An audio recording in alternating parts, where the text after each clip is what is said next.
सारे लोकों में सबसे सुंदर लोक है पितृलोक। कारण क्या है? तुम्हारे यहाँ दिवाली साल में एक बार मनाई जाती है। देवलोक में दिवाली साल में एक बार मनाई जाती है, नाग दीपावली को। पितृलोक में दीपावली रोज मनाई जाती है। कारण? पितृलोक में दिवाली रोज क्यों मनाई जाती है? उसका कारण क्या होता है? लक्ष्मी जी ने नारायण से पूछा, ब्रह्माणी ने ब्रह्मा जी से पूछा, इंद्राणी ने इंद्र से पूछा, एक बात बताओ, तुम दिन भर वैकुंठ में नहीं रहते हो नारायण, आप कहाँ चले जाते हो? भगवान विष्णु ने कहा, मैं बता नहीं सकता कि मैं दिन भर कहाँ जाता हूँ। नहीं, आज तो आपको बताना पड़ेगा कि तुम दिन भर कहाँ जाते हो।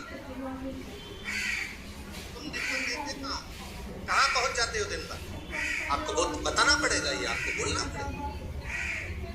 भगवान नारायण कहते हैं, मैं नहीं बता सकता। सुबह शाम घर पर आते हो, दिन भर गायब रहते हो, आप जाते क्या? और पत्नी पति से क्यों ना पूछो?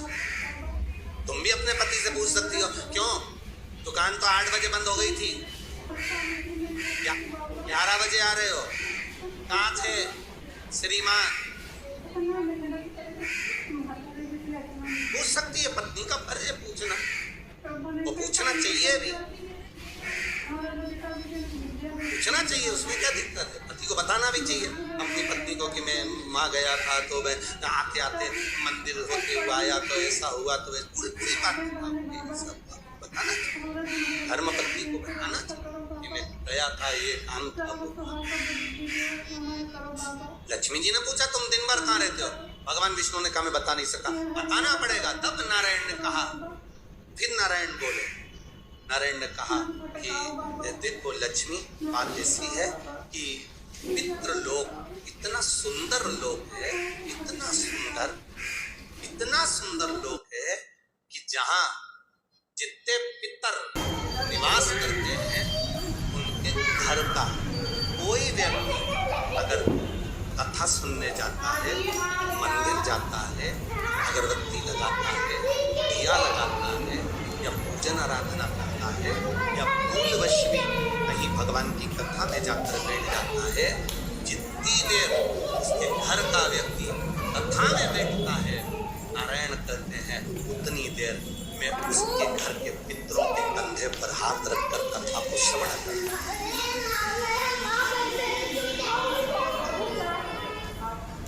पितृलोक इतना सुंदर,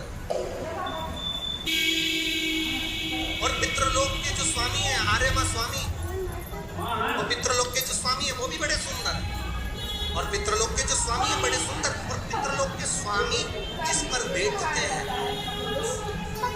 काय पर बैठते हैं, ले पकड़ो यार, वो भी बड़ा सुंदर, अति सुंदर। अरे गुरु जी कहाँ की बात कर रहे हो?